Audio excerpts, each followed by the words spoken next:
Good to be back with you. I am grateful and honored to be alive. Coming back to you for 2024, like I told you that I would. Someone under the sound of my voice, please put my Cash App in the chat and hit my Cash App and make it clap. The Coin Drip King Nip. Coin Drip King Nip is my Cash App. And I want to go over, it's so much, I cannot keep it all in my head. That's why I've been posting some of it, and people have been, thank you. People have been sending me the emails and sending on Instagram a lot of confirmation since I've been sick and been in the hospital. Thank you, baby, for putting my Cash App in there, Latoya.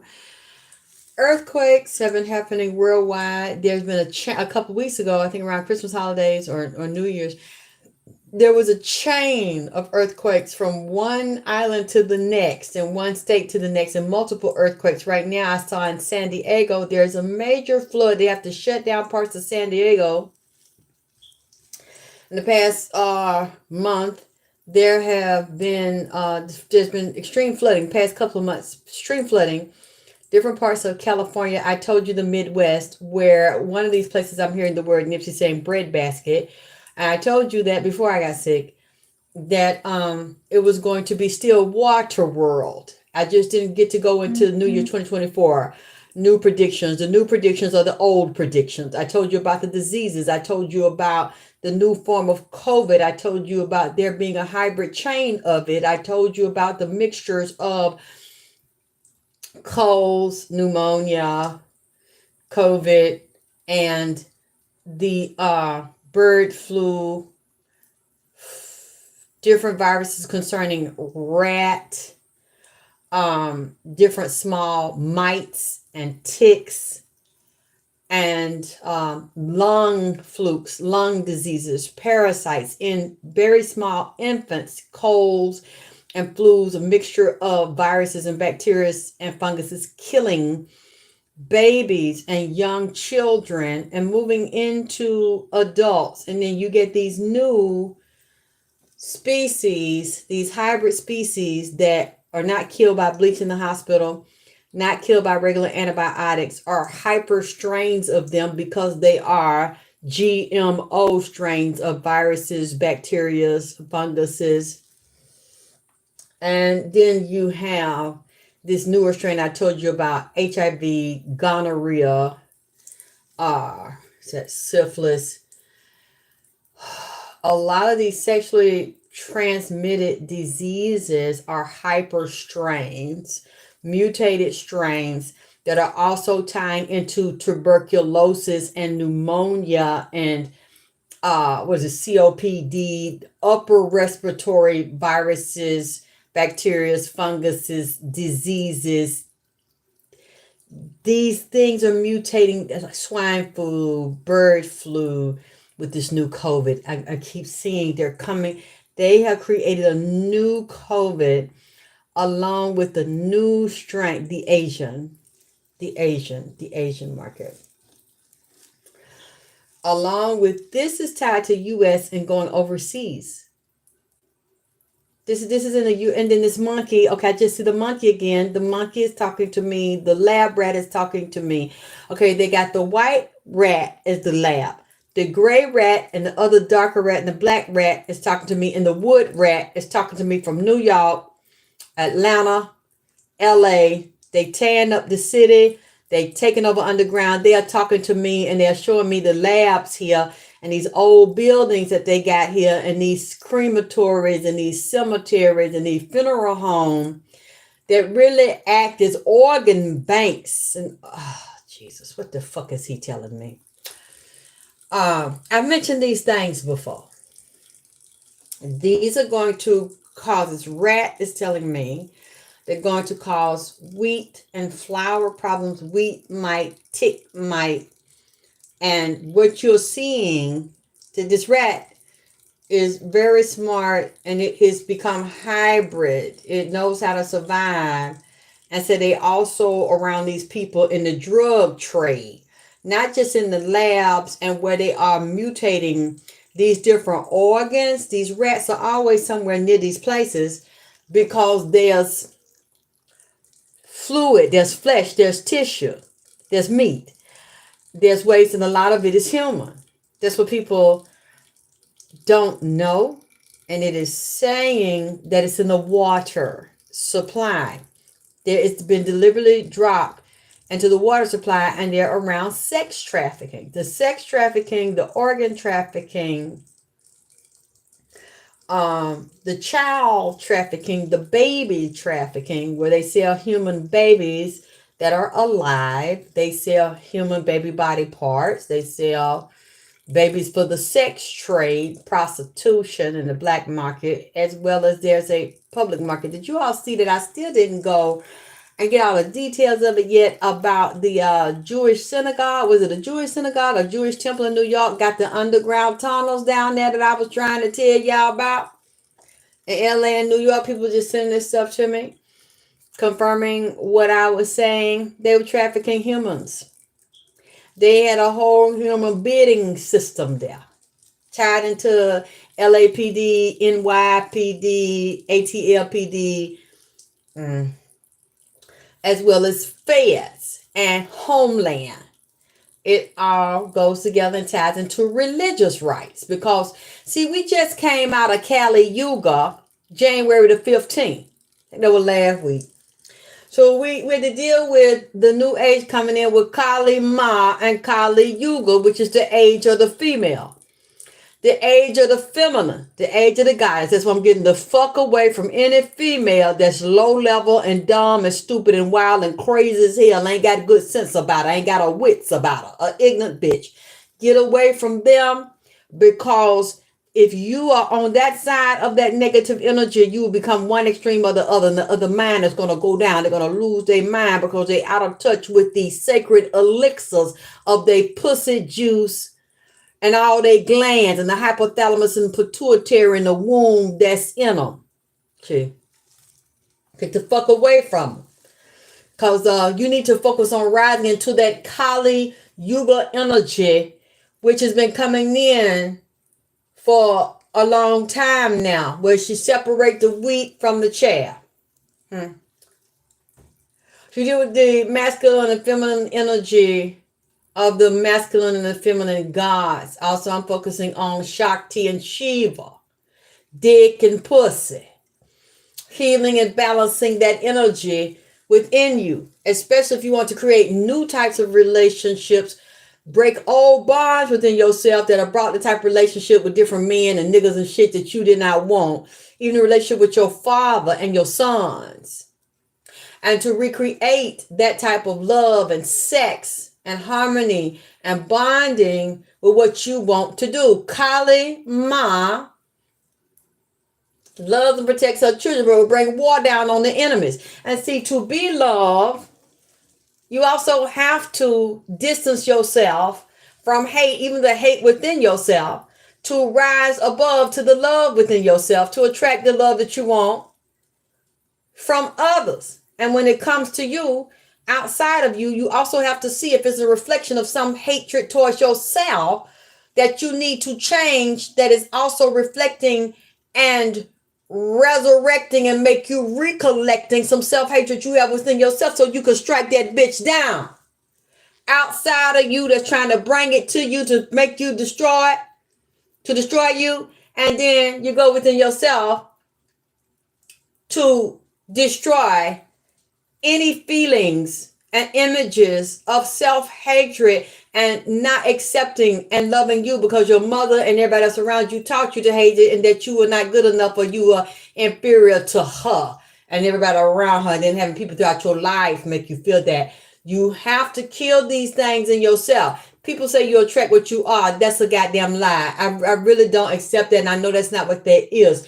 What they are, what you are attracting and what you are seeing is something within yourself that you feel or don't feel within yourself. And that person is reminding you to go within and shift it, because the only thing that will shift the external image and perception of people, places, and things around you, and to get rid of them is you must go within and change the internal perception. Coming from your own view and your own state of mind and the mindset of others that you have accepted that did not accept you until you were unacceptable. While they were always inviting, exciting, enticing, and acceptable to you. You never accept no bitch that don't accept you. You never accept no nigga that lets you know they can take you and leave you and pick you up and put you down like you're a rag doll or motherfucking show doll on they arm, and when they get tired of you, they drop you and go pick another bitch. You never let a motherfucker treat you like an option. You let a motherfucker treat you like, I don't care if it's family members. You deserve what the fuck you get. And yes, it could be a lonely path until you realize who you are and you embrace and love yourself. And fall in love with yourself. But to do that, you have to deal with the pain and the self-hatred that anybody made you feel, and deal with the person that made you feel it and why they had such an impact on you to believe what the fuck they say and what the fuck they feel when you love them and hate yourself. You embrace them but reject yourself. See, that's the energy that we in Kali Yuga. You need to look these things up for the ones of you that don't know. Because it is a very painful process to be put in that position. And to be broken like that by your mother, your father, whoever role models are around you to make you think you're not enough and you're nothing. And then get you conditioned and you're forced to be in those situations because you're a child. You have nowhere else to go. And then when you get older, before anybody can even wake you up and tell you who you are and what you are and what you came here to do and be and see and feel and share. And then leave when you're ready to leave. Before you can get that re-education, people come to you from everywhere and they come with the same mindset of what you have gotten as a child to enslave you even more and make you live a mediocre life. Because that's the image you see in your mind. It's time out for that shit. And like I had told you as I was going through this with this stalking crazy bitch, a part of me had pity for her. And I wanted to let this go. Because I used to be like her. Not coming to people's house and trying to destroy their life and tell lies and stuff like that. No. But attacking and feeling territorial attached to someone that did not want me in their life or did not want me the other way I want. But see, we were different in many ways though, because I never stole nobody's money. I never begged for no money. I never used people. I wasn't a liar. So I was never a drug addict. Never, ever. Never went around manipulating people, smiling in somebody's face, laughing with their neighbors, set them up to be killed. I ain't never did no shit like that. That's not what I mean. Because I'm not an unrighteous person. Even when people have been unrighteous to me, I still work to be righteous, to try to be fair. But if you still keep on coming, I'm going for that throat. It ain't that turn the other cheek shit no more, and I have a dream shit. Whatever dream you have about me, bitch, I'm scrapped up and armed over here. I'm finna have the same dream, and I'm finna bring you the nightmare before I let you do it to me. So that's the difference now, goddammit. But I understood because that was a part of me. Always feeling the rejection and the pain. So little bits of I saw myself in and mirror, and I wanted to resolve this peacefully. So I really was trying to diffuse this shit. Look, you go your way, I go mine. I ain't gonna tell your business. You don't tell my business. If you just leave me alone, bitch, wouldn't leave me alone. You didn't want to take this and create all kind of lies and hysteria and fantasy and all types of destructive and malicious shit about me that never fucking happened and I never fucking did and I never fucking said. See, that kind of shit I never did.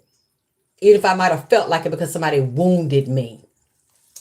Many times people see a wounding in a different way when they have, but if you live with your mother, you live with your two sons, you got a husband, you say madly in love with you in jail, that shouldn't have even happened because I'm alone.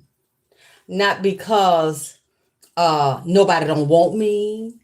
because it is a self-imposed isolation. So I can become the true goddamn it goddess and Kalima in this bitch, and Isis in this bitch, and the hag in this bitch, but not a ugly woe out one. The heavenly ascended goddess. That's hag.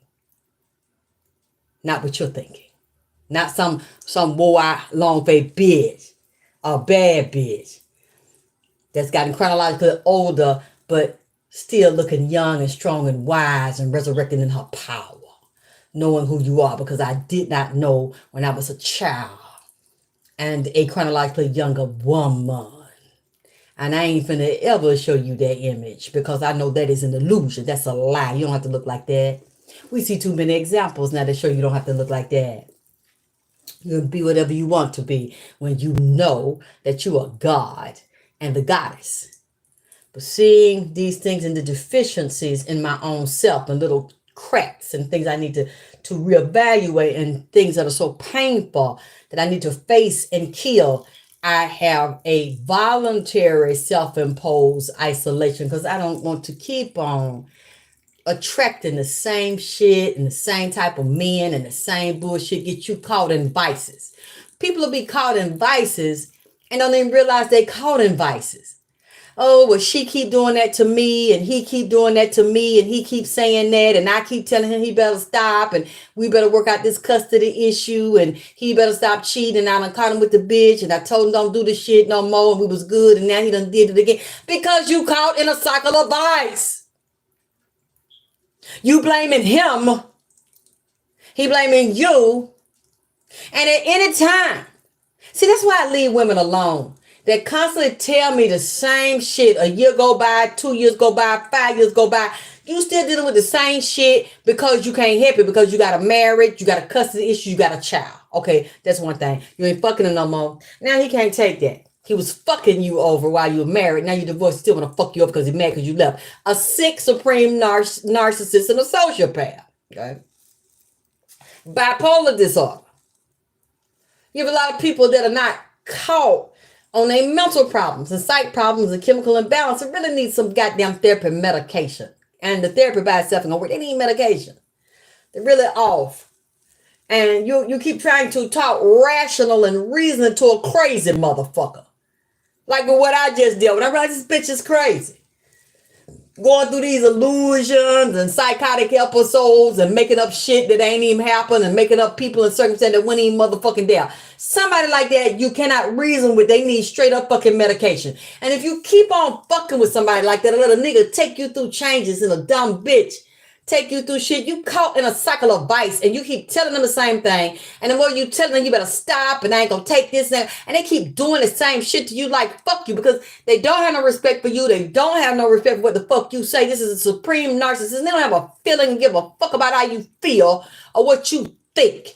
Because if they did, they would stop it. And they know that you still have an emotional attachment to them. And you caught in a cycle of it. Because at any given time, when you decide you want to get off the merry-go-round, you want to get off the ride, and it no longer benefits you, or even if it benefits you because they got money or give you a place to stay, or got some good dick or pussy you don't want to let go of, you'll jump off. And even if you have to suffer for a minute or go without some money or a few bills not paid, you're going to do it. When you realize you believe more in yourself than the person or the situation, and that there are bigger and better things and opportunities and better men and better women for you, when you put the power on yourself and you deal with the issue within yourself that they are reflecting to you. Doesn't mean you're crazy, doesn't mean you're a psychopath, don't mean you're a dirty bitch. But you dealing with a dirty, psychopathic, narcissistic ass bitch or bitch ass nigga because it's something in you that they are showing you that you need to get off of the merry-go-round within your own mind and check your own motherfucking nuts and bolts and your own motherfucking psychology. And check your own wounds, see where they are. Because whenever somebody, they always want to say that. Whenever you're dealing with a crazy motherfucker, you want to say it's just them and it's not you. It's you too. You're not crazy. But you got some other kind of fucking problem that this person and this situation keep showing you and you don't want to let them go. for whatever reason. And only you know what the fucking reason is. But if you keep, that's why I told y'all when I went through this time, I said, don't feel sorry for me. And I ain't asking for your pity. And I'm going to walk through this on all 10. Because I know this is something that I needed this bitch to do. And I'm thankful that the bitch did it. But I guarantee you I will come out on top and I will not be defeated like she wants me to. Because this will be the final time that a bitch come in my life and teach me this lesson. And I will never, ever go out of my way for nobody and feel sorry for nobody that doesn't have the same respect or compassion for me. If you keep going through the same thing, everybody know you're going through the same thing. You might not get it, or there may be something in you that don't nobody know about that you're trying to accomplish, or you're really just trying to help people, and they see that as a fucking weakness.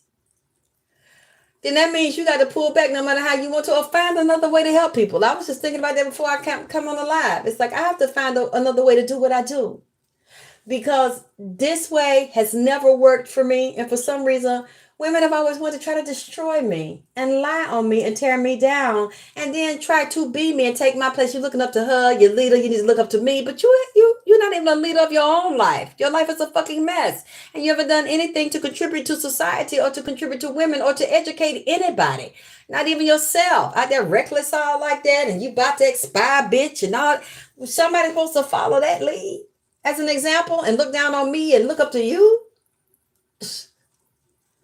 And I'm looking at this and people like this, if you keep attracting being so kind to people and they take your kindness and your loyalty for weakness, you have got to see. Because many times people don't appreciate it. They think you as weak and soft. And they think you're an idiot and that you're scary.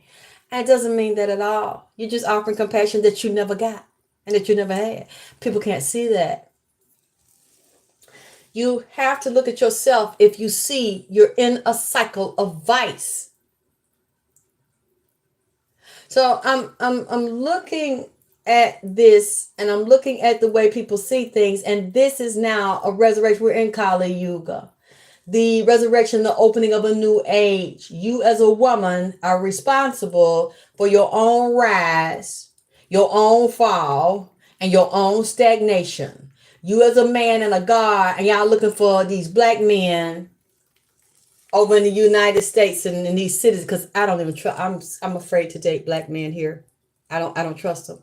Not saying it ain't no good ones, but what I've been seeing in this arena, and especially at my age, I wasn't even doing well when I was in my 20s and 30s. So I know I'm definitely not gonna go out there now. I'm not interested in going on a date with somebody. They spend some money on you. That's why I keep my own money to buy whatever food or whatever craving or thing I got. I don't even dress up no more. When I'm not on camera, when I don't have to go nowhere, I dress down so nobody looks. Because I know what that means. If you asking somebody, and most men are pretty honest about it, ain't no man gonna just want to keep on taking you out to eat and laughing and talking with you on the phone and texting and FaceTime with you if you don't want to fuck. So it's like, can I take you here? Can I come to Atlanta? Can I fly you? No. Because I know what that means. I know he's not really trying to be my buddy. You ain't trying to be my booty, but I mean, I'm not gonna play that game. And I think women shouldn't play with men and pretend to want to be their lover and to want to be more than a friend just to get stuff and use them. If you know that this man is looking, he's not playing games with you. See, a lot of men, they end up treated like suckers, and niggas that really ain't about shit get pussy every day and every night. And they don't even be what you looking for because they don't play those games with you. It's like you want to fuck, I want to fuck too. So we're going here, we're going there. I'm not looking for the relationship. I like the way you look for the night. I want to dig in your ass. And, I'm seeing this bitch and that bitch. And you chase them. Women that are out of balance with themselves and not standing in their goddess position, they chase a nigga like that. And what I don't, and then another thing, I'm old school. Y'all younger women just something else to me. I mean, I saw it at my age, but I really see it a lot more now. These women chase men. These women spend money on men and take men out. See, I would never ever fucking do that because I'm not really sure how you feel about me. I'm not sure you want me or not. Let a man be a man. Because a real man that want a woman, he's going to pursue you and let you know. Let him be himself. Let him play his role. All these women, that's why I'm not talking to them no more. All these young women think they know everything. Most of y'all is single. You got a man don't want you. You sharing a man with 3, 4 bitches. You eating pussy and sucking dick.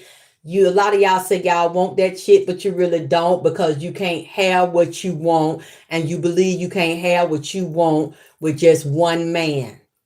So you give into, well, I'm a modern woman. And I didn't know you're not a modern woman. You're a modern fae. I would never look at you. I can, like, y'all got these TV dinners and shit, and y'all, a lot of these men cook better than y'all. You can't tell me nothing about being a woman. Because I'm still stuck in the old school era. The way my grandma taught, you don't run at no man. You don't chase no man. Because a man already know when he see you, whether he see you on the internet or when he see you in person, he already know what you're going to be and what you're not going to be. He just don't tell you. And you just say, I like him. He cute. Hey, we was at the club. We got high. We had some drinks. I sucked his dick in the car. We fucked in the back. That don't mean he like you. Because y'all both were not even in a natural state of mind. You both hyped up on something. You don't know his mind. You don't know if he got a wife and babies at home. You don't know for the girlfriend. You don't know if he got a nigga around the corner. But you want to tell me, yeah, I got him because my pussy good and I did. Okay. And the marriage rate and the family rate in 2023-24 is down from the where it was 30, 40 years ago. And the stability of the community is down. And all these diseases are all over the place. It's like you are going to have to fight for, and this, it just scares me. I'm sorry. I'm not putting myself out there in that position. And what I'm seeing in the spirit realm, what Nipsey is telling me, and what these other beings are coming down here that are already here that a lot of people don't know about. What they are saying, this is the end time. And war, we're already in war. And just like when I looked at this thing, it's just so much to talk about. But like I said, I talked about water world and the weather, and it's bad weather that was coming. And ice world, water world will be in water, sleet, snow, hail, tornado, hurricane, tsunami, earthquakes, volcano eruptions, mud slides, mud storm, water slides and shit, and then over in Antarctica, Alaska, and how the Arctic would come all the way over here. And since I've been sick, the shit done came, just like I said it would. And I ain't really looked at it. I get this thing with Big Jook and Young Dolph. I told y'all when Nipsey brought Young Dolph in here, I saw blood. And I told you, it's finna be a whole bunch of blood. And that dog came in here that was on that dog farm with that man with that alligator. And then somebody that knew Young Dolph and them showed me is this man that cooked alligator meat from New Orleans. And he got these alligators. And then he also got a dog farm. And that was some of the dog what Young Dolph had in his video. They went and put that together for me. I knew that this war was coming. The same way I told y'all it was coming with Nipsey and all this blood, and a lot of people have died around him and them Crips out there. And so we got to look at this thing with Big Jook because I know that's tied to it. And Big Jook is very angry, and he said more war is coming down. They're going to try to destroy Memphis. This is tied to Atlanta. This is tied to New York, Philly, Chicago, LA, all these cities where you see these hot music spots and alternative and underground music with rappers and gangs and guns and violence and prison and drugs. This is all, it's going to destroy communities and destroy cities and turn them into wastelands. And I told y'all from the very beginning, for some reason, I saw Jay-Z's face when I looked at Yo Gotti, and I seen Yo Gotti and Black Youngster, and I seen, what his name? Moneybag Yo. I told y'all that man told me that shit from the beginning, and that was what, 2 years ago, 3 years ago. Look at where we are. You know, all the times people laughed at me and called me crazy. Look at where we are. See, that's why I'm tired, because you know a lot of y'all listen to this here. You don't donate. You don't support me. Y'all see these people call me. I mean, they've laughed at me for years. Since I said Nipsey was here, he ain't speaking to her. She's a big liar. I said that his baby mama was fucking Diddy over there with Cassie and telling lies and set his ass up with that Victory Lap album. Now, what? You see other psychics having the nerve to say it, and other people in the industry talking about it. Even Cassie came out and talked about it, and I said he had him bent over doing sadomasochistic shit and had Cassie and her on her knees over a dog bowl and shit, walking her like a dog. She put that in one of them damn transcript, them court documents. That she just said that 2023. I said in 2019 he told me both his baby mamas was whores. I remember when Tanisha sent me a message and other people sent me the message, and Tanisha said I was a lying psychic, don't believe nothing that I say, when I said that Nipsey said she was a whore and he did group sex with her and the actress with the dimples baby mama. She was a whore. And he said, that's one thing I like about Tanisha, because we had a lot of good times sexually. She let me do what I want to do, and she do what she want to do. She liked to get drunk and pop pills, and we did a lot of fucking together. Remember they said I was lying and why I said this, and you see this has come out here now about her, Tanisha, and these sex tapes that Big U had. A whore, like I goddamn said. And he liked whores. We know that. Both of them were. One was just more sophisticated whore than the other. A industry thought. A pass around. The actress.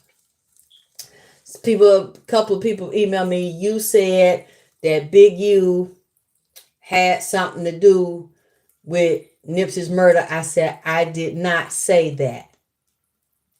Get it right? God damn it.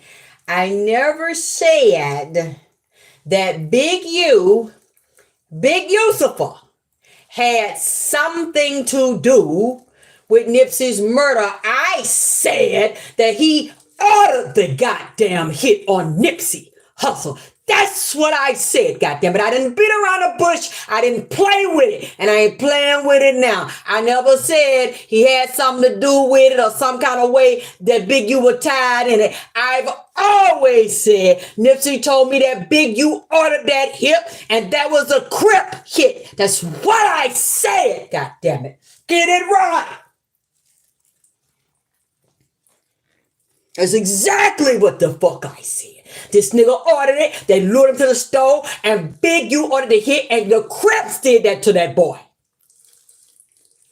And the other one, that was a foul guy.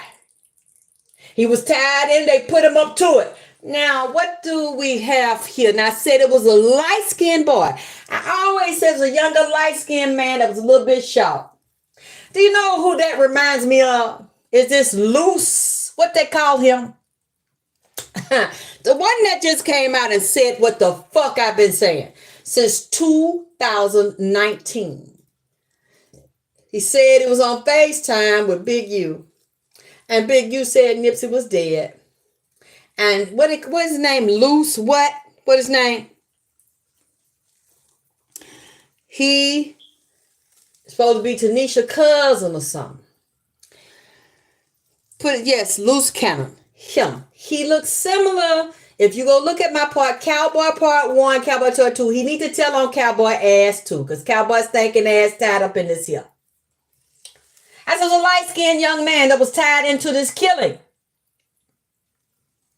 I said they was extorting people and tricking people, getting their money, killing them, setting them up. This Loose Diamond young man said that Big U had him extorting certain rappers and the people and getting money and shit from. See, I have had my life threatened and emails about Nipsey baby mama with the dimples and what I said about Big U and what I said them Crips did that to that boy. His own set since 2019. I've dealt with so much stress and sleepless nights where people harassed me and said they wanted me dead. I'm trying to do black magic and shit on me. I've been through hell about this. Now, 4 years later, was that 19, 21, 23, for almost 5 years later, people that them Crips were listening to me, male and female, and that's what they like to do to me.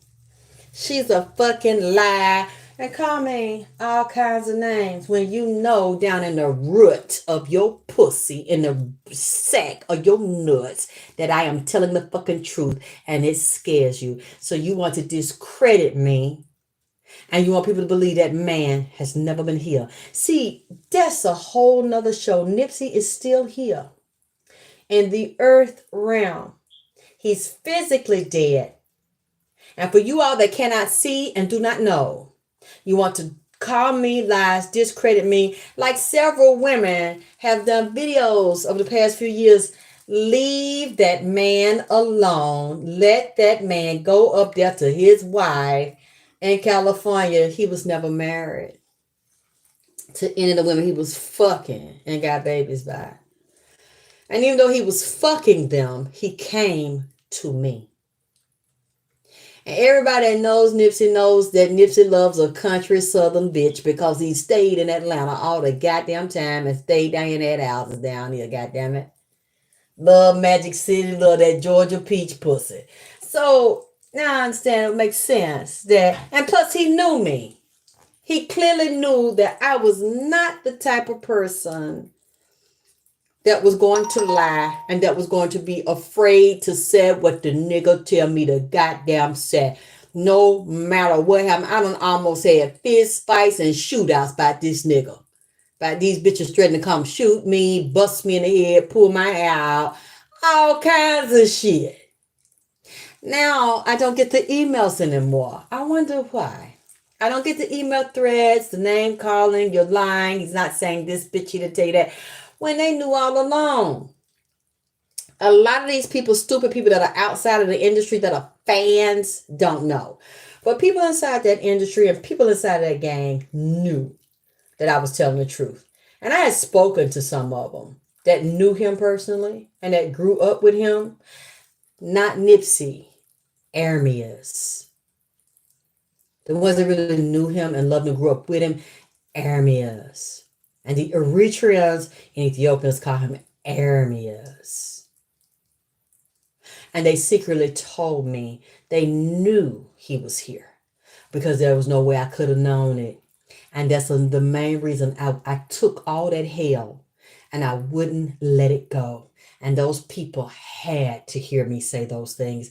And people, if they didn't, people passed it because my name was buzzing all around LA. Alexis in Atlanta says Nipsey's at her house, and I believe he is. Arius is there because she said this, she said that, she knew this, she knew that. That had to be the niggas there. Plus, what I am hearing this man Loose Cannon say is exactly what I said. I said, and they said Nipsey beat the boy ass, Eric Holder. A week or so before this and that, Eric was snitching and he was a junkie. Everybody know that. I also told y'all that man was a junkie. And it was set up. And Big U was down there, put it all together. And they wasn't good friends. Nipsey was afraid of him in some ways and tolerated him. He knew he had the LAPD in his pocket and the gangsters, and if they wanted to do something, then the police wasn't going to stop it. Nobody was going to get involved in this shit, and then Nipsey wasn't going to tell, and he wasn't going to run. So he had to tolerate this nigga kind of finesse, but this nigga was trying to take more money and extort this. We're going to see. We're going to see what else comes up here. Told y'all about the freaky shit, the sex tape, the drugs, all that shit. The man was real honest when he came down here. He felt very relaxed. And I had no idea if I was crazy or if I really seen this man or could hear this man or had gifts to see and hear the physically dead. All I know is that I believe I was talking to the nigga, and I believe the nigga was here, and I believe the nigga was laying in my bed, and I'm hugging and talking to the nigga. And I believe this shit, goddammit. Even if nobody else did. I had so much faith in what the experience I had, what I believed the nigga was in here, that I wrote it and went out in public and took a chance and made a fool of myself and said what I believe I heard this man say in the goddamn ethers and in the astral and end up being right. Huh? I was willing to take that walk in the underworld between life and death. And it almost killed me. And that's why at this point I can't do that. I'm glad the confirmation is finally here. Even though these people don't want to say my name, they know I said it first when nobody else had the nerve to say it. I said it. Now they have the nerve because they're not getting beat up because now it's cool to say because people that's actually cripping is out admitting this shit and it's coming out. But when I said in 2019, it wasn't cool to say because I was the only one that said it. Just like I was the only one that said Nipsey told me Eric Holder had 2 guns. Described them. One was a silver revolver, one was a semi-automatic. They showed it and they showed them during the trial. No other reader said that but me. And I stuck by it. And about the snake. The Crip mascot. The albino python. That everybody said didn't exist, but them Crips know what it did. I stuck by all that shit because I believe the man was right here with me. And I fell in love with him and his energy. And now we see.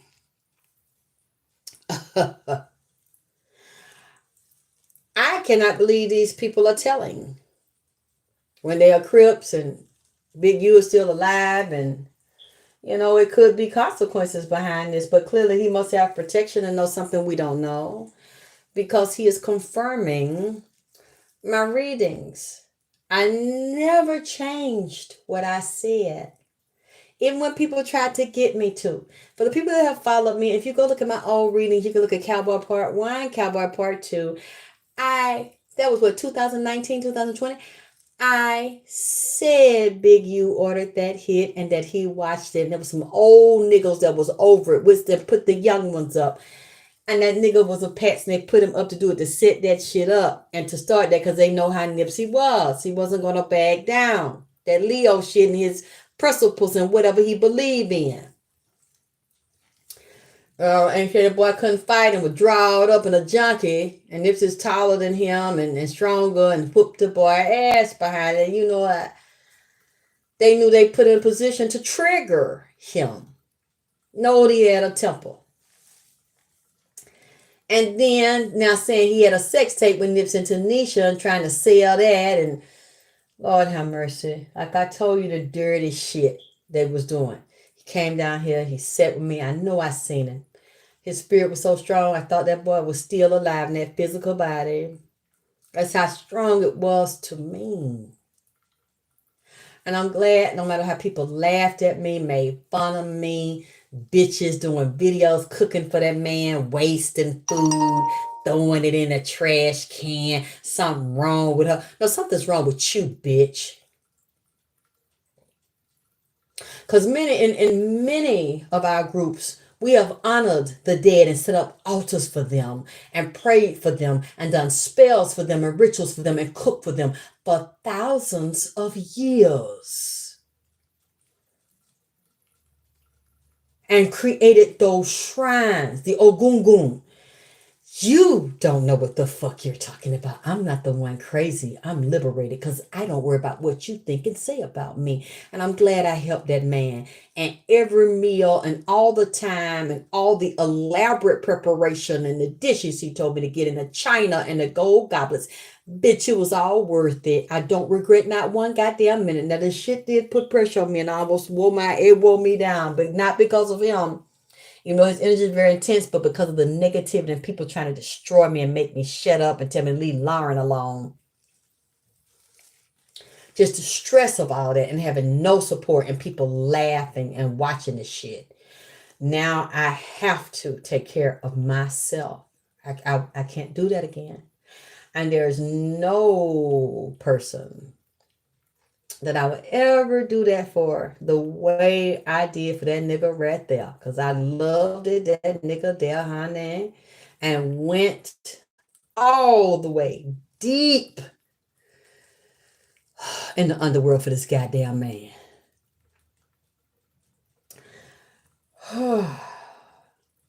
I didn't even go down for my father like that. Because my father didn't demand that. But he was always with Nipsey and around him, and he saw him, and he stood back and allowed me to have this experience. A love that I've given to people, that I've given to men and helped them selflessly and unconditionally. I gave to him, and it changed me. I will never be the same from loving that man like that. I wish I had known him physically. But then shit, I would have been crazy like them other bitches around him. Because there's something about him. He's a pussy magnet. And he's charismatic and charming and so intelligent. And then there's a sweetness and a lovingness about him and a kindness at the same time. You can't help but fall in love with a nigga like that.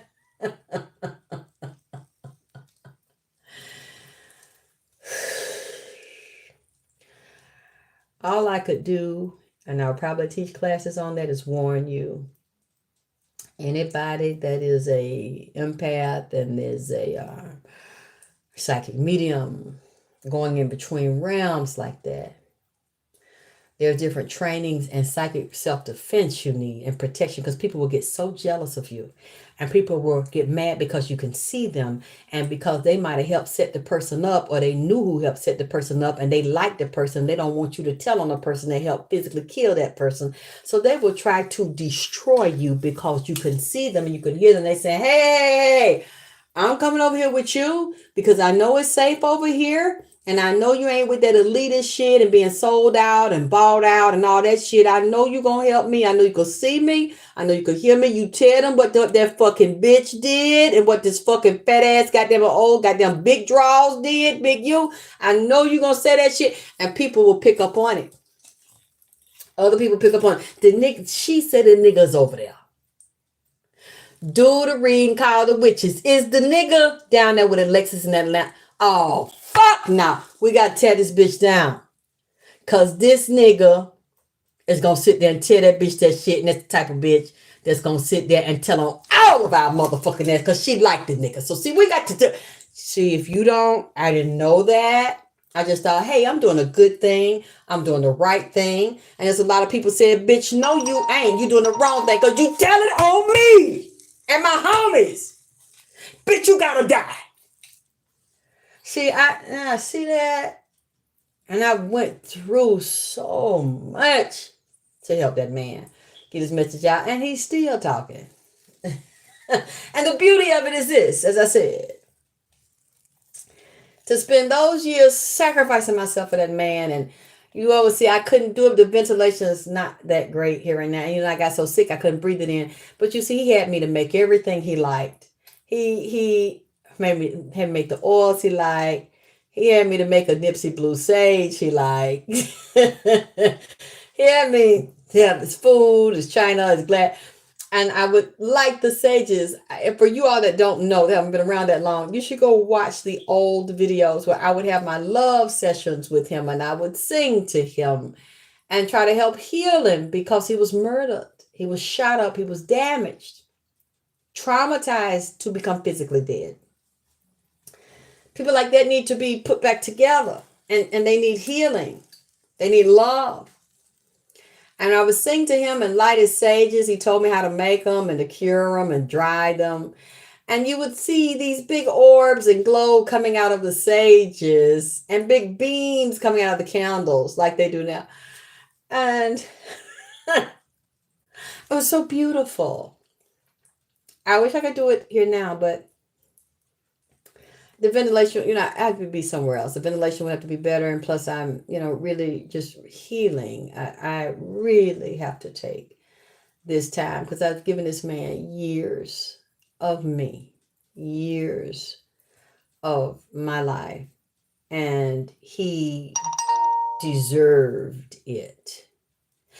Because I'm sure women loved him and they still long for him, but they love him sexually. They love him what he gave them or what he could do. But I loved him in a way that is deeper and transcends that. He's been a good friend to me and a confidant to me. Whether people believe it or not, I don't give a fuck. Because you're not like me. You don't see what I see. You don't hear what I hear. You don't know what I know. And it's clear I'm not crazy because of all the things I said this man told me. People are now revealing. These things are coming out. And the things he tells me you need to know. He's not just talking about himself. He also warns you. He warns us. These things come to pass. Wouldn't that be beautiful to have that in the physical? That's what it taught me. No matter how bad your life has been and how bad people have been to you, you are the goddess. You can create whatever you want in the heavens and then manifest it on earth. You could actually have spirit husbands, spirit wives, spirit teachers, avatars, gurus, masters, and pull them down into this realm because they pick you. But of course you have to consent and pick them back. But those are the most stable relationships that you could ever create in a physical body when your man is your confidant, your lover, your teacher, your friend, and your spirit partner. Not just your physical sex partner, not just your physical business and financial partner. That's why they don't last. That's why you think it's not possible to find the right one and you always get something you don't want because you think that it's scarce. There's so many levels to this shit. I just can't get into it all. Well, I have to take care of me. And I'm thinking about how to present this information in a way that I know a lot of people want this. They want to know.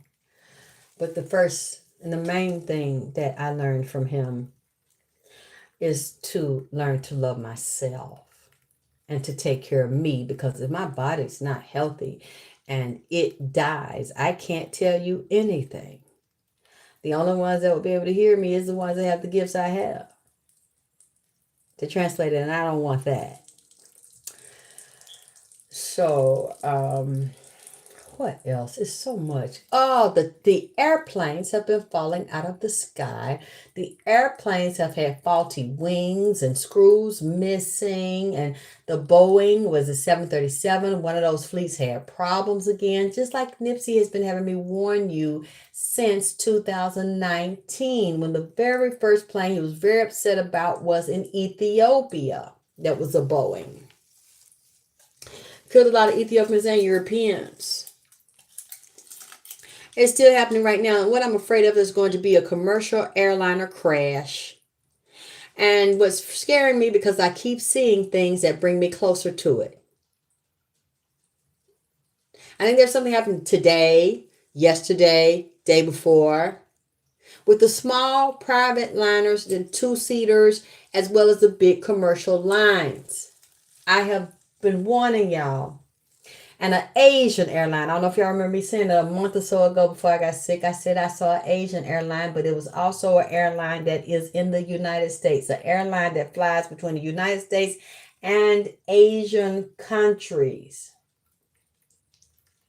Also, I saw, I think last week, Philippine and Indonesia earthquake. And if you go back, because I can't mention this every time I do a video, I have mentioned repeatedly Indonesia and the Philippines. And I mentioned Iran, Iraq, Israel, Somalia, Ethiopia, Eritrea, Sudan.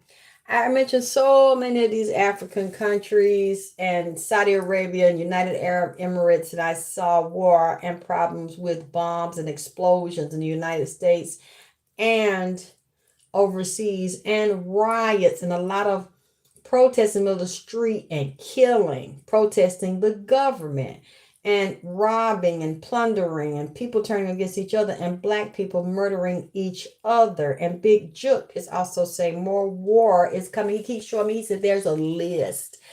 I have to go deeper into what Big Jook is saying. I actually kind of find him pleasant to talk to as well, because Big Jook is very intelligent. Him and Dolph and Nipsey have seen each other last week. Now, they ain't too keen on each other now.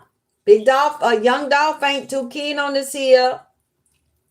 But they have, Big Jook did approach young Dolph in the underworld. Now, they not buddies. I ain't finna tell that goddamn lie. They ain't saying too much. But they round each other, and Big Jook has not left here. He keeps saying there's a list, and there was heavy mafia. He was tied into this and heavy organized crime with his brother. And for some reason, I don't know why, I'm picking up Russian mafia, Mexican. Oh, gotta watch what the fuck I'm saying. God damn it. There's another one. They're white. The group of European. What's the name? I keep hearing the word Yemen. And there are sleeper cells here, like I told y'all before, that's going to create problems with water and disruptions in the United States because they don't like the United States. They are already in here and creating war and subterfuge in the United States, trying to destroy the United States from within because of the dirty shit they've done that we don't know about. Black folks ain't got nothing to do with this shit. Is what they've done and what they're doing right now overseas with the military. And these cargo on these military planes. See, I don't really like to get into this too much here. But Big Jook is quite intelligent. And Yo Gotti, they panicking right now because there's a death hit on him too, goddammit. This is tied to Young Dolph and MLK. Memphis, Egypt, and in the underworld. And they say they all lived here in Atlanta, which will be Atlantis.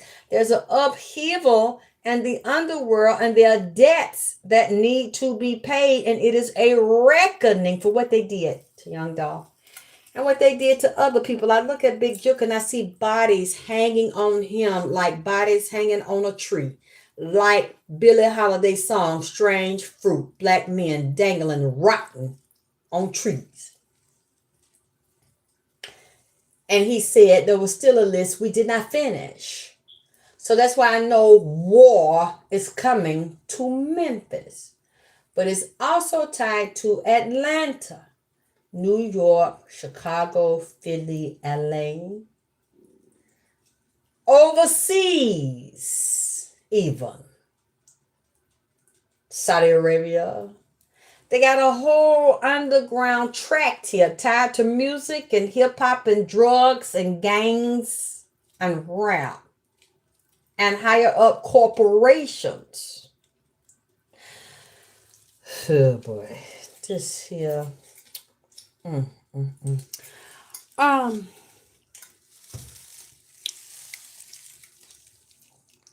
Nip. Yes, I'm reading the chat now, Angela. Dolph loved Nip, and though he made dope change. But yes, he said him and Nipsey were going on concert together. They were talking about going on a tour. I haven't talked to Vaughn lately, but from what I'm seeing, and I think I heard, hey Kim, what was it the academic said he got from TMZ or something, that That boy that shot and murdered Vaughn, they dropped his charges, which meant that was set up. Like I told y'all, they set him up to shoot Vaughn. Oh boy. But aliens, Miami. I don't know, Angela. I saw some of that video where they saw the aliens there. If they did that, that's a test run. That's all that is, to get the people mind open to the holograph world. The hologram, like they came out of air and came out of nothing. That's what that was. Yep, Big Bloom Project Bluebeam. These are not real. I know, Frida. He chose me. He came to me, and I didn't run him away. I felt so sorry for him, and I wanted to help him. And I saw the pain he was in. I thought it was so dirty what they did to him. And he pointed out Big U and the other niggas and women in it, like his baby mama with Puffy, how they set him up with Tip and Puffy and his management, Rock Nation, and David Gross and DJ Khaled, fat stinking dirty ass. I mean, and Big Booty John Lee. I mean, look, all these people to stay in there, they got to get some blood. And even if the person don't know they're going to be sacrificed, they sacrifice the most righteous one. They have laughing all in that goddamn buffet, knowing, and up on that higher video, knowing that was going to be the last video that man did. And he was so loving and of his community and his people. He wanted to elevate them and give everything back. And they didn't like that shit, and they wanted that land, and they want to run that train through that boy land and through the... See, that's what he kept saying when he first came in here about the train and the property and running it underground and above the ground. Now, since I said that, in 2019, they have ran that train in front of that boy property, and it go under and it go up, like I said, and that they were going to ravage that land and that community and take everything out of it and regentrify and have them dirty crips set it up and run it down and run people off and shoot motherfuckers and have dope in now. I mean, maybe it's not completely that way now because his brother Black Sam is going to reopen the center and shit. So maybe it won't be as fucked up like that, but it ain't what it was. And they done deliberately had cars run into the donut place, the chicken place. Historic black landmarks are gone in the Crenshaw district. What you said, Sneaker Prince. I sent you the video of the guy telling Whack 100 that Big U called him.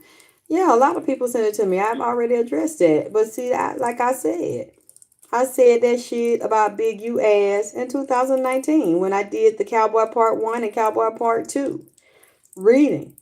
That is what Nipsey said, and I never took it back. I never walked it back. I stood on all 10, and Cowboy was the MC of the master ceremony. He was with the shit. That's why he was shaking like that. What they had done, he knew he was wrong. I knew he had done that dirty shit. He just as scared. He knew he had to do that shit. I always said that shit. Oh, thank you, Bobby. So the Olympics is coming in 2028 to Los Angeles. I know I seen that shit. He said, I think back then I said something. Nipsey said something about them Olympics. That's right, baby. Didn't I, Bobby? Morgan, I just don't remember where. I remember I talked about Leonardo da Vinci and creating a new world and building this type of city. That's a European city, and preparing it for the Olympics in California, and to get rid of the homeless and the black people and reduce the population of them and take all the money for them to survive. I sure, goddamn it, yes, Talisha, because he kept telling me that, and this, you know what? That's another reason why I have boxes, not just boxes here from not want to unpack my things, but I have papers all over, everywhere, because he had me write so much. And for the people that have followed me all the years I've done the readings, I would write and read the stuff because he gave me so much knowledge and information to make me study. Yes, you're right. Now, him and Kobe, oh boy, you know I had got mad at Kobe and put Kobe out. He really rubbed me the wrong way. just very arrogant. And like he talked down to people. And he was talking down to Nipsey. And he didn't know he was physically dead when he came in here. They could see him. It was him and Robin Williams. He hurt Robin Williams' feelings. I said, you don't talk to them like that and treat them like that. Don't do him like that. Because Robin Williams, and I remember Kurt Cobain was in here. I know Angela Parrish, I need to write several books, goddammit. Pussy Power, Dick Power, goddammit, Spiritual Sexuality, and the Life of a Psychic Medium Child. And some of these goddamn stories in a medical intuitive. Because this shit they had going on in here, I had to diffuse that shit, but he made me mad.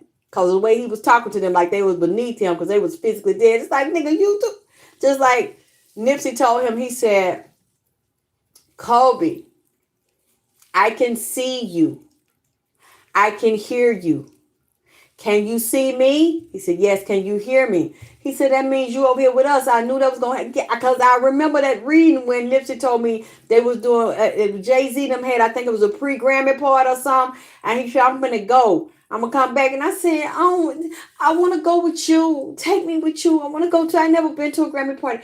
Take me to the party. I want to go with you. I want you to leave me. I want to be with you. He said, okay. So I got up out of my body and grabbed my hand. I went with him to LA. He said, come outside. But I seen Jay-Z at this church doing this ritual with this nun down in the basement, this Catholic church. And then I seen, he said, look up. He took me by these apartments, in between the apartments. Like some light colored apartments. He said, look, I seen something small up there. It wasn't no commercial airplane, a helicopter, like it was a small, either a small helicopter or small plane. And I looked up, it was up in the air, said, boom! Big ball of fire burst out.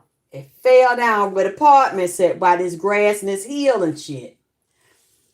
And I said, uh-oh, then I just seen smoke. It was broke up real bad, but it was little, like it's like a helicopter or something. It wasn't no big old plane. And I said, oh, Lord, somebody did. Then he brought me back home the next day. They said Kobe and his daughter, they Catholic, they went up there to a Catholic church. That got down because I think it was on a Sunday. Y'all remind me, correct me if I'm wrong. Damn, I can't believe it's been 4 years. Yes, he was doing a black mass. But that shit be so interesting, man. I can't, I look back and I can't even believe I seen that. And y'all went right through it with me. It was a lot of y'all didn't laugh, didn't call me crazy. Y'all were looking forward to the reading. Y'all right there riding with me as I'm telling y'all the stories. And y'all say y'all like in them wild ass stories I'm telling. And y'all don't believe I'm making this shit up.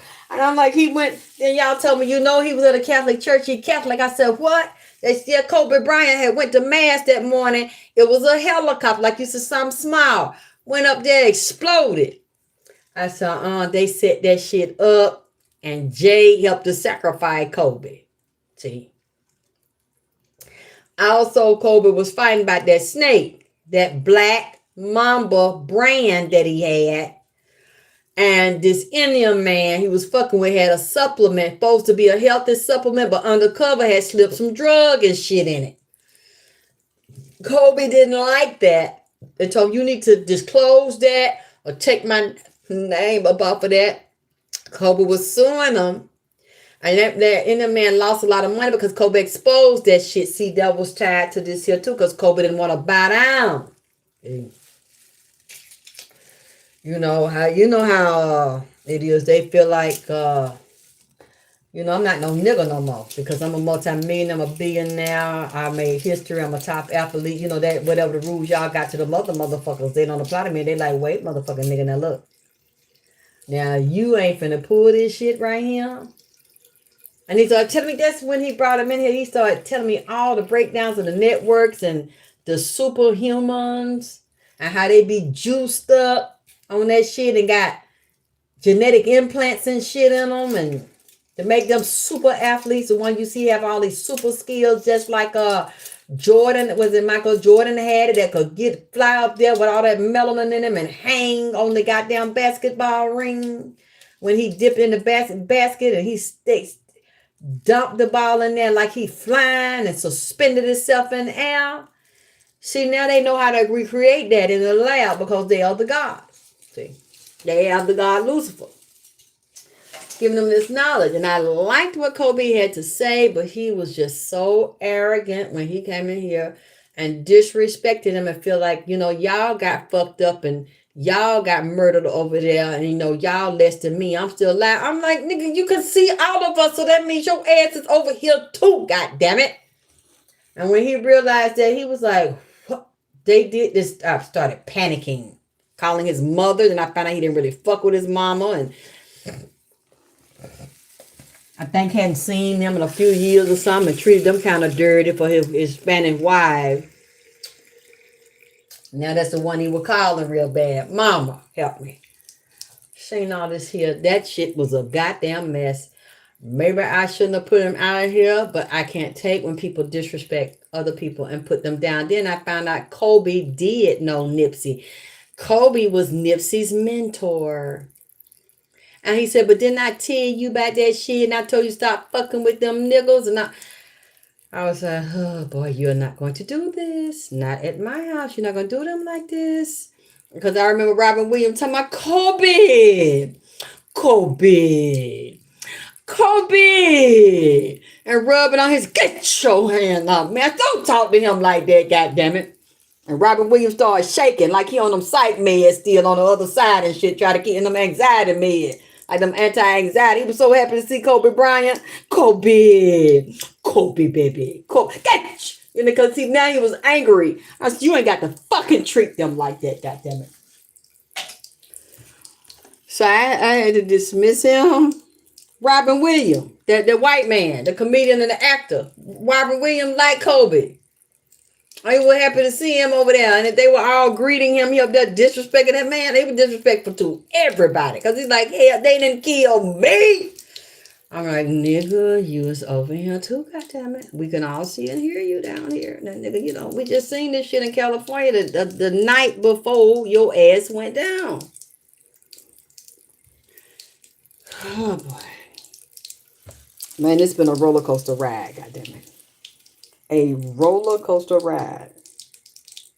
And I had to take it by myself. Other than y'all supporting me, yes, Bobby, the super soldiers, and they've had them around since probably the 30s and 40s.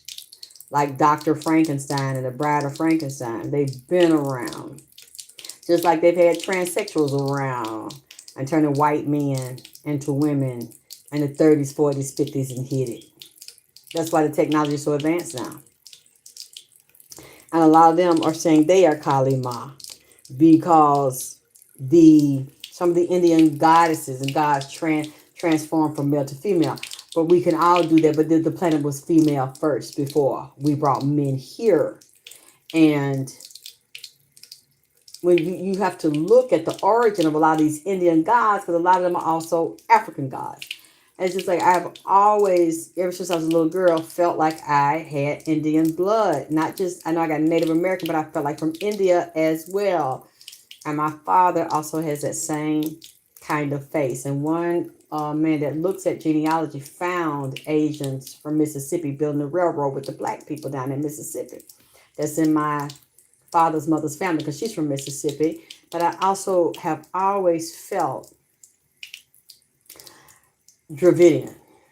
And so I don't care if people acknowledge it or not. I acknowledge it. I embrace it. I accept it. And with the big cobras. And I have the cobras here. And they come to me. They have come to me for years. And I never knew why they would come to me. And they would lay in the bed with me. They wouldn't try to attack me like they try to teach you all serpents are negative. No, they're not. They will come with the wisdom and with the knowledge of who you really are and the wisdom of your people. If you don't know your people, you don't know all the roots of your DNA, all the organs of your origins of it, they will come and wake your ass up. If you're here to get special knowledge, they got to deposit into you and elevate and wake you up and things you got to teach to people. That's what I've always felt. And I feel even more so now because I see and a extraterrestrial people in the water, under the ground, and up in that happens that's also within you. On earth as is in heaven, and NASA knows that it's trying to block you from resurrecting, but it's happening anyway. Moving to a new age and going backwards, not going forwards, to bringing the earth back into the possession of the people that it belonged to and the entities that brought us here and recreated us in the physical to have this experience. We've done this before. We've been here before. And different levels of us. Because they, I learned, again, so much in the hospital. Because hospitals are portals. And they have living and dead residing there and crossroads. There's a crossroads too. Coming back and forth. And when I first got there, I want to go home so bad. I begged to go home. One of the reasons why is because when I first got there and I had my surgery and it was almost Christmas. And they said it is Halloween and Christmas. And I got to see my boy Freddy Krueger. Played Freddy all day and all night. Watched the beginnings of Nightmare of Elm Street and got so educated by them. And then they started going and telling the other physically dead people that were in the hospital that had died and been around. They said, that's her. She's in that room. We want to see her. We want to see her. Take us to her. Take us to her. We want to say hello. We want to meet her. She can sit. I said, oh, fuck. What is going on here? And they started rushing in all night. 2, 3, 4, 5. They're in there. I didn't want to make them leave. I didn't ask them to leave because they didn't mean no harm. They were happy. Like, she can see us. She can hear us. I want to know her. I want to meet her. She's over there. You saw her? Take me over there. And there might be 10, 15, 20 of them. And I'm sleeping. I go, whoosh. Wakes me up out of my sleep. And yes, that's us. Trey Songz. Go back, baby. Go back, Bobby. You see what I'm saying? Trey Songz was in one of them segments. If it wasn't Freddy Krueger, it was the Chainsaw Massacre. He was in one of them. Fucking with 2 sisters or 2 friends, 2 white girls, and he got murdered in that motherfucker. Trey Songz, I think must have been Texas Chainsaw Massacre or something. You look it up and see what movie Trey Songz was in. Because he was in one of them horror movies. And I said, this motherfucker do that too. And like he go both ways, goddammit. Because I seen him and his brother one time. The brother's athletic and look like they undercover do shit like that and tag team bitches. Beat them and abuse them. Some women might be crippled behind them or be missing or extremely hurt by the vicious, violent, sneaky shit that Trey Songz and one of his brothers do. And the mama sick and go along with the shit and cover the shit. Something wrong with Trey Songz. And he's a dirty Sagittarius. He's a dark-sided, twisted Sagittarius. And he was dating another Sagittarius, Nipsey baby mama. And you can see why that didn't last. Because I don't even hang with Sagittarius. I can't even think of it. If I got Sagittarius I associate with, it's because I do not fucking know. But if I get to talking to them, especially if they undeveloped, I might not know they're Sagittarius. But when they tell me, I'm like, God damn it, I knew it. I knew it. Goddamn Sagittarius. Look, it cannot be both of us in this motherfucker because I don't really get along with them too well. They're not bad people. They sweethearts. They're real sweetheart, but some of them just not built up too tight in the head. When they don't spend a lot of time like I do, working on myself, I'm Sagittarius as crazy as a goddamn Bessie bug, child. Mine go up and down, back and forth. 1 minute they saying this, 5 minutes later, the motherfucker done twisted and gone back and said something else. And then they'll go back and say the shit they said 5 minutes before. I'm like, but you just said that. You know what? Oh boy. I can't do this here. I go Aquarius hoish. They air. So they just want to taste the rainbow. Put they dicks in every bitch mouth, goddammit. Maybe a few men's. See, they fluid like this. See, you know what? Sagittarius are good people. Like I said, they can be good with somebody they like. They can be sweet. But sometimes when things they're not sure about or love relationship or something, they tend to go back and forth. If they're not really standing on all 10 and secure and stable in their own identity, their own energy. Be all over the guy, up in the air. Sagittarius are philosophers, as well as etheric and spiritual. So sometimes they be out there. Their mind don't be down here. That's right, Leo squad. Well, let me go rest. I want to keep my word and come back. Yes, child, we are the half man and half beast and half man, child. So you have to learn. I'm learning now about that energy and how to balance that energy to be what I want to be and embrace that. You must embrace yourself, whether it's good or bad, light or dark. You got to embrace and deal with every part of yourself, no matter what nobody tell you. To be the most powerful. Yes, the centaur. Okay, I'm gonna give me a little rest. I have to be careful. Go get me a little something to eat. Because I took that enema yesterday, and you know what? I loved it. I had no gas all day, no bloating, no bubble guts. But the thing is, I woke up feeling drained as hell and worn out. And my friend that told me to use it, she said because it's pulling up a lot of toxins and pulling stuff out your body that's been trapped in there. So I did a regular water enema today, but then tomorrow I do that shit every other day because it's so strong. My stomach is not giving me a problem. It's calm. My body's coming up eating real light. I'm eating like a lot of bananas today. A little bit of cheese. Just I didn't cook anything. I didn't eat any meat or potatoes, things like that. Because I was feeling so heavy when I woke up this morning. Oh boy. So, but I feel good though. My body and my stomach feels light and clear in the inside. So I've been taking it easy. I'm probably going to go to sleep a little bit earlier, but I like it. I like the Ethiopian coffee enema. That you can't drink that coffee. It's just for enemas. So you can look it up. You can see what I talk about if you want to try it.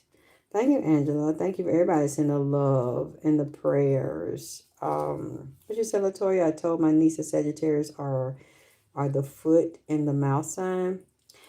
I don't know what that means because I don't consider myself a foot in the mouth type of person. So I don't know what that means.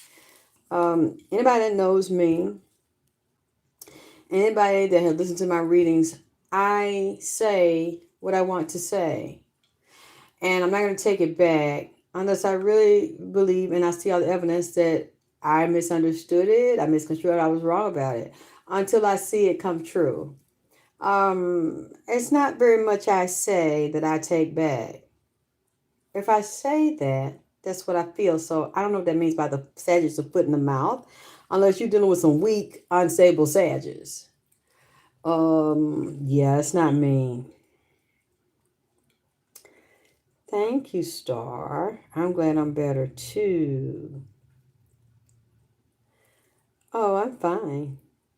All of my infection's gone. I'm just detoxing and cleaning my body out. So that can make you feel tired too, because when it pulls up the toxins and pull them out, many times it can make you heavy because it's like toxic stuff in your system. Thank you, Kim, for sharing my cash out. Queen Drip, King Nip. Let me, I'm gonna rest. Just chill out. I know I need to take it easy. And like I used to, y'all know I was up all night, every night for years. That's not good to do. I stopped that now. I realize I have to take better care of my body. And so I've been making myself go to bed earlier and because I needed to heal, making myself eat. Don't say that, LG. You should never dislike yourself because you're a Sag. If it's something you don't like, work to change it. Work to perfect it. If you dislike yourself, you're going to attract people to do the same thing and never completely get what you want 100%. I'm learning to embrace every part of myself right now. That I have another chance at life. And I healed from that surgery and I could have died. And I just consider it a blessing to be here. So everything I need to do to become the best me and the superwoman I can be before I die, that's where I am, and that's what I'm going to do. I'm not going to dislike or not embrace no part of myself, and I would encourage everybody else to do the same. I mean, just be in therapy to get tools. Don't be in therapy looking for somebody else to save you and fix you. Learn how to save and fix yourself. And so when you're in therapy, I hope you get the tools to learn to do that. Because you are the creator and you determine if you win or lose. Nobody else. Nobody else can save you. They can give you tools to help you save yourself. And you ultimately have to do the work.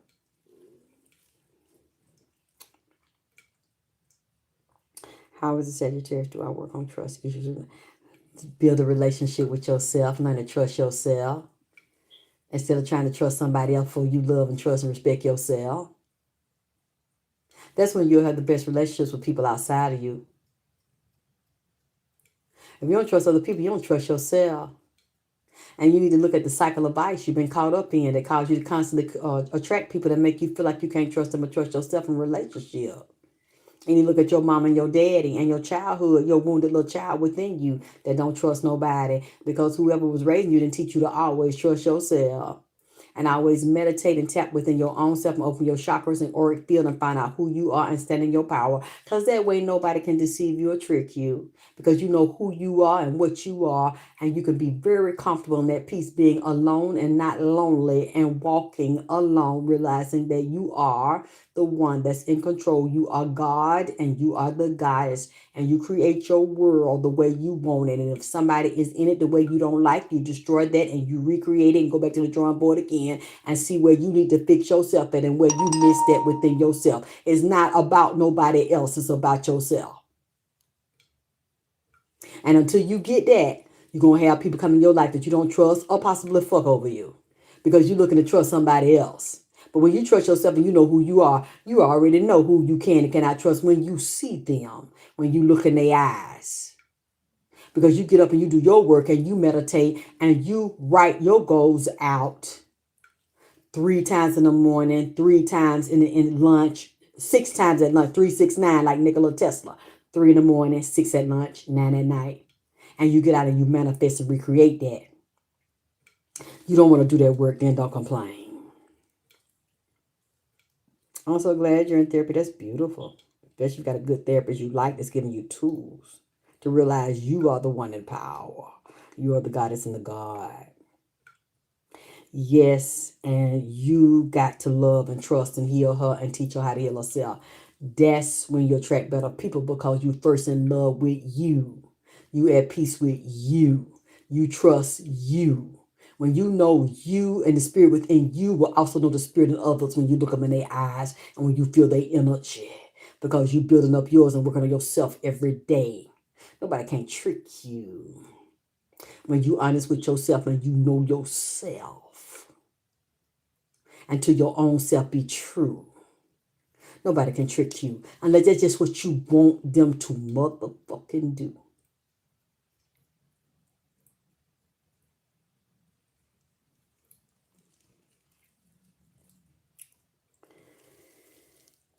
That's right, HOA in the house. No, I'll let you know when I'm doing some more classes. And see, you know what, Jamil Cox, that's what I've been sitting with since I've been here healing. Because I'm like, what is my real problem about not completely liking me and loving me and respecting me and letting people hurt me? Because of that first wound when my mother broke my heart. And when I was a little bitty girl, from that time up until I let her do it and I cut her off in like 2016. Because my family tell me to still love her and accept her and forget all that bullshit. But I've learned you don't be enough for nobody that people can lead you and walk off from you. And you never be completely there for them because they left you, especially on fucking mammy. She would always come over there. And I'm 5 and 6 years old. Behind my grandmother's back, get me out there in that parking lot and tell me that I was nothing and nobody to her. And she didn't want me. See, until you can, now I don't want her. Now I don't want that bitch around me. I want me. I love me. I trust me. I respect me. And I hate it took so long to do and kept trying to let her in. She kept coming back, kept letting her in. It was the same stab and stab and stab. I had to learn to see that differently and change my personality around how I saw that and did not see that's a joke to me. I look at her as comedy. When I look back at that now, instead of it hurting me and making me feel bad or less than, I just see her like a big Jack in the Box clown popping up saying that to me. And now I laugh because it's like you're nothing. You're nobody. You're inferior to me. But you don't even like, know, and respect yourself. You're nothing to me. Because I changed my perception and the way I see it as comedy. You're a clown to me. Now I see a big clown popping up out of the Jack in the Box when she says it. And now I laugh. And I see the little girl back then laughing instead of being devastated and crying because she doesn't love me. She doesn't want me. You basically, to me, what that is saying to me and what everybody should say to a young child, they have to raise to experience that. This bitch just told you. If it is to be, it is up to me. She just told your little young ass, little bitch, you on your own. Because you can't depend on me. I don't want to help you. I don't want to believe in you. I don't want to love you. Because that dick that helped get you here, your daddy, he don't fucking love me and fuck with me like that. But he want to fuck with you though. So I'm going to keep you separated from him. Because if I can't have you, this is exactly what my mama told me. If I couldn't have him, bitch, you wouldn't finna have him neither. You look just like him. I know he was looking forward to think he finna ride you around in the car, little bitch, and show you off because you a goddamn female mini me of him. And the nigga wasn't gonna have me riding around. Bitch, you gonna be miserable too, ho. And every chance I get, I'm gonna tell you you're nothing and you're motherfucking nobody. Because really, you know I am. And you're inferior to me as a little bitty baby girl. You feel inferior to me and you know more about me than I know about myself because I came out of your ass. You know my birthday. You know my astrology. You know my numerology. You know what makes me tick. You know my sign. You got a whole bunch of years of a head start on me to manipulate and trick and know where my house is at and my zodiac, what hurt me, what drive me, what inspire me, what depress me. And this bitch has studied Scientology. So you already know how to go into the minds of your children. Instead of building them up, you know how to destroy them.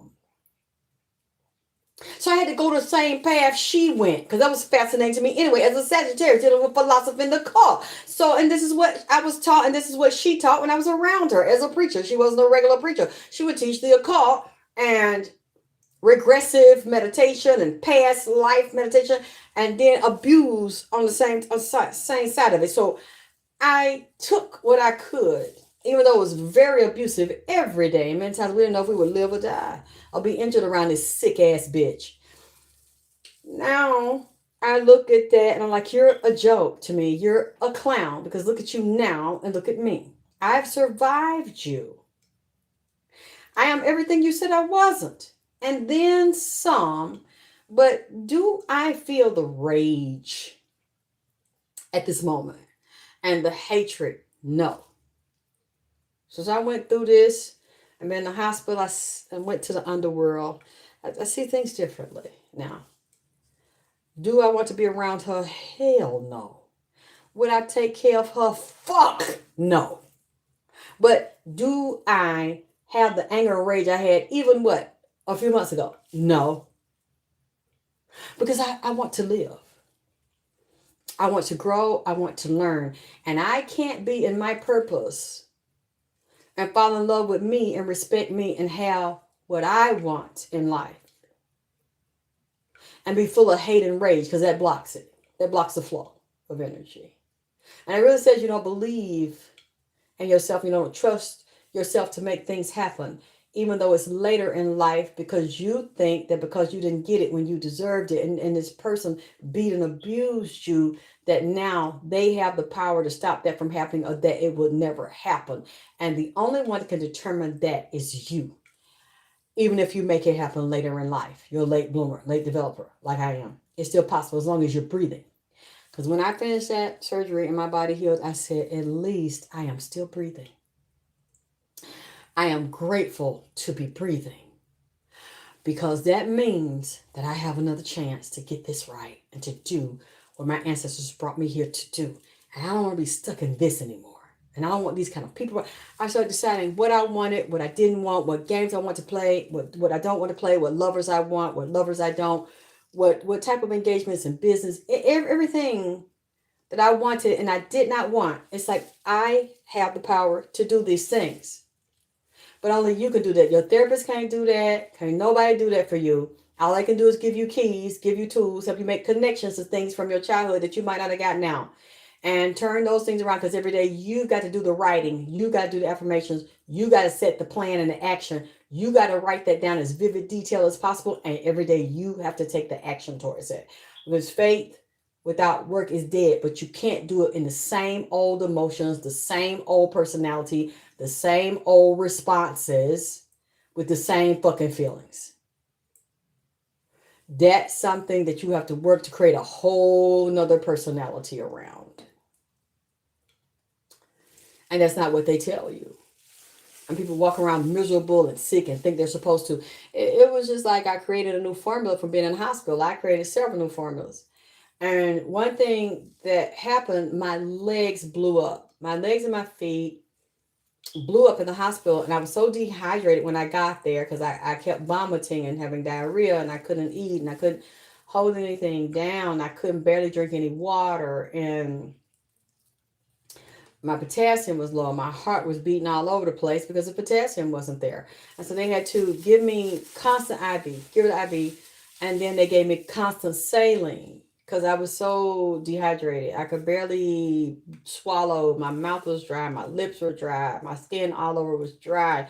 And then it started to fill in like after a few days, but it made me swell because it gave me so much IV fluid. So like I said, they couldn't see it because they said, we're going to let you go home. Then I'm like, well, my legs and feet, you got to take them off the IV. They're like, oh, she can't go because now she's swollen. So we're going to keep her here longer. And when I went home the first time, I'm like, let me try to get this down because I know this is emotional as well as with this mold and stuff in there. When I went back a couple of weeks ago, one thing they were doing this time, I say crying, I say weeping, because my leg was leaking. It had actually tore itself open. And it just looked like water. It didn't smell. It was no pus. It wasn't yellow. It was just water. Where the leg was so swollen, it was just weeping. And all I asked him to do, would you please give me some towels, some sheets, so I can prop it up under this leg. And I had an ace bandage wrapped around it to keep it from getting bigger. And it just kept leaking. So I was wet all night. I would wake up because my whole leg was wet, like from the knee down. And then it had another space open. It just kept leaking and leaking. And I said, leak, just give. And one of the doctors came in there when the doctor of infectious diseases had to look at me and say she's not infected anymore. And then the other doctor said, yeah, but she can't go home like that. Her legs, look how big, and look how big her feet are, and it's leaking out. And she said she can go home. She'll be okay. And he's like, how is she gonna be okay when her legs leaking? He says it's probably with age or veins. I said it's not age. When I developed cellulitis, it started to do that. I've never ever had health problems. I've always been athletic, as well as I'm sure the mold. And she still said, let her go home. And I was like, I can't believe she let me go home. That's why I did a video like, y'all, I'm getting out. I got the tube out. I got everything out. I'm going home. I was still walking. I was happy. It was leaking, but I was happy. I got here and I started to think about that. And I said, I'm tired of this, my skin doing this, and then it's getting a big inflammation, which makes the body age and it damages the veins. And I created a formula. The spirits gave me a formula, and Nipsey helped to give me the formula. I will show you tomorrow because I'm not dressed. My feet are skinny right now. You can see my toe. I've always had narrow, skinny feet. You can see my toe bones. You can see my ankle bone. You can see my calf bone on the top. What's it? The tibia, the tib fib. They're totally small. They're down.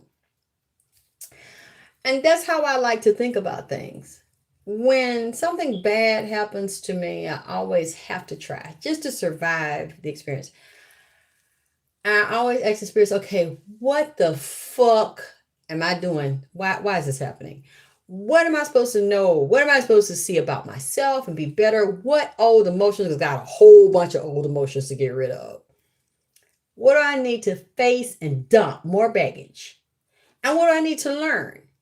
And that's one thing I hated, having to be in there like that, and I didn't know what to put on it. I mean, I basically couldn't pull stockings up because I had the big thing on my butt. So I had to pull them all down. I'm like, this is a mess. So I had to try to wrap the legs with ace bandage.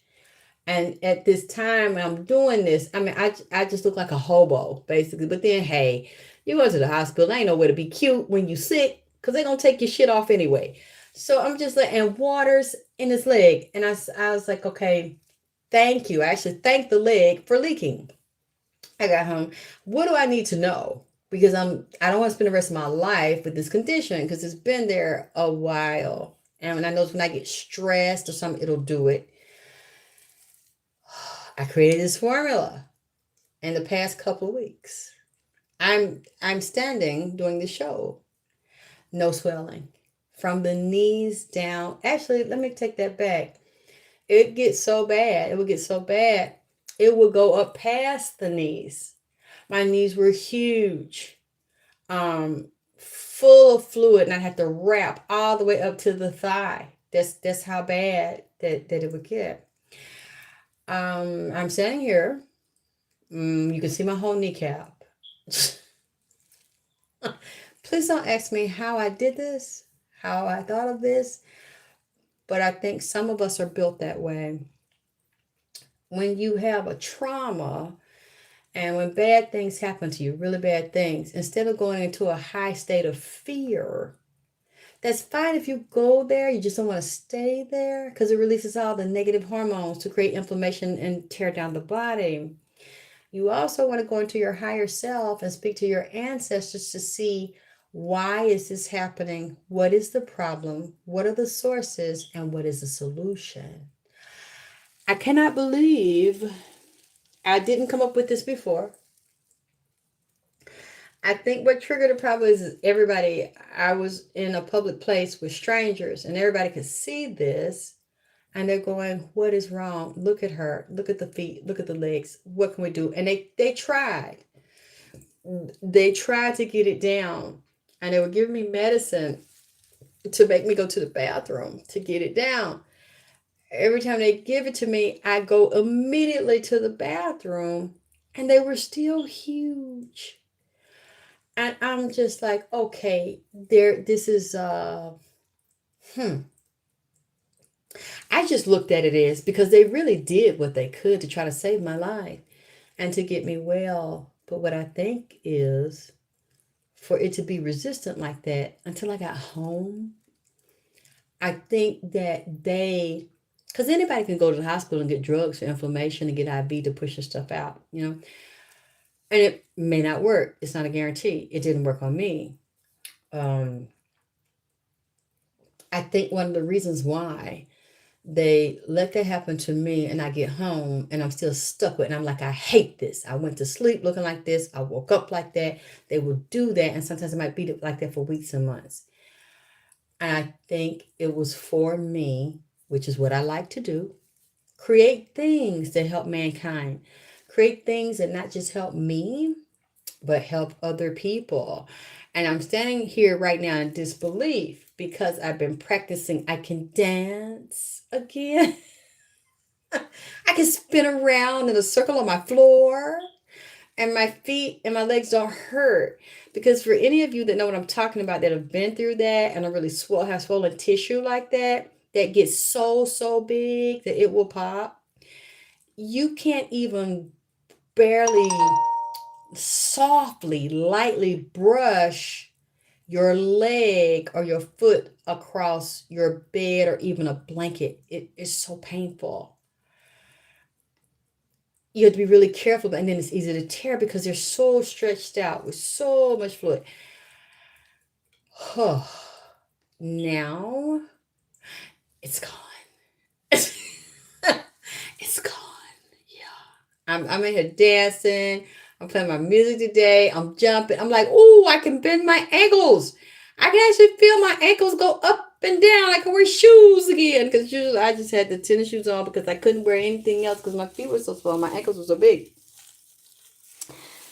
Oh, thank you, Patricia Steele. I love it. This is a year of vindication. Yeah. Well, it's late, so I'm not dressed just to lift my foot up in the air, but they're skinny. I'm like, wow. I cannot. It's. I've suffered with this for years. Um, I'm left. I got my foot propped up now on with my plastic wrapped around to get all that dead skin off because when I had my surgery, I couldn't take a bath. I couldn't take a shower. They wouldn't help me at least get in there when I was in the hospital. So I went like 3 weeks without being able to sit in a tub with that tube in the top of my butt. So I was scared to take a shower because I didn't want to get any water. I didn't want to mess it up. So now I'm like wrapping my body to keep it from peeling unevenly and to get all that dead skin. Oh, it was hell. I had to be very, very creative. I had to do what country folks do and get that real hot water in that sink, child, and that Dial soap. And I had to wash and wash all my parts, all my private parts, my face, my ears, my neck, under my arms, under my titties, between my leg. I had to wash, scrub that stuff with water as hot as I could take it because you can't sit. And I don't like showers. I like baths. Couldn't sit with that tube in there like that. That Dial soap. I love that old yellow antibacterial, that country soap. Or that oxygen soap, that lye soap. I had to wash real country so that when I'm around the doctors and nurses, I ain't stinking. I changed my clothes and keep my deodorant. That was challenging. It was a learning. I had to get through because I wanted to stay alive. I wanted to be alive. I wanted to learn from that. I wanted to tell my story. And fortunately, I didn't realize that I would create new things in that experience and learn that experience. So I got a whole bunch of work and stuff to do to put that together for you because I'm working on getting the energy back and being move. I'm glad I can move around, which I was, like I said, I was moving the same day of my surgery. I was out 15 minutes walking around. Right after surgery, I'm up like I went to walk. I feel great. And it's like everything just felt so much better. And I haven't had a setback, thank God, since December when that happened. But I want to be able to share these things with you. I was kind of embarrassed, so I didn't take a picture of it leaking like that. It was so big, um, so that you can actually see it. But of course, they documented the doctors and nurses. They saw it and put it in there like we should not let her go. Being her legs are so big, her feet are so big. We shouldn't let her leave. And that one doctor kept saying she is going to be fine. She's going to be okay. Let her go. And when I think about that, I'm like, wow. She probably didn't know. As a medical doctor, she knew I'd be okay. But I think when she said that to me, she didn't know that she hit my spirit and the consciousness of the spirit, because when she said let her go, she's going to, it was a white doctor, and she said no, she's okay, she's going to be fine, let her go home. When she did that, that's when I created that formula. So I didn't know how I was going to be okay, but I know it's going to be okay too. I just didn't know that when she said, no, she's going to be okay. I know that meant that when I got home, the spirits with me and around me would say, hey, I want you to play with this formula. And I'm like, Let me try. It won't hurt to try. I started working on creating the formula. I started taking it maybe like a week, maybe and a half ago. And then I got up the next day. I was still swollen. I'm like, this ain't working. Okay, what am I doing wrong? Next day, this look like this ain't working. It went down a little bit, then it came back up. When I get up out the bed, this ain't what. Then I said, okay, I gotta freak it. I gotta freak it. I gotta tweak it. Kept on playing with it. I said, okay, let me add more of this and less of that, and add it. Took this shit about a week later, about 5 days ago, because I've been home about 3 weeks now. 5 days ago, I noticed I got up. I could see my bones and my feet, my ankles, the top of my calf. I got up, started walking around all day. I said, what the fuck? I'm not swelling. Foot still skinny. I can still see my ankle bones. And I'm looking at it right now. It's like that. So I want you all to practice that, because you never know what blessings can come out of the bad things. What beauty can come out of tragedy. As long as you do what? One thing. Keep breathing. I'll talk to y'all soon.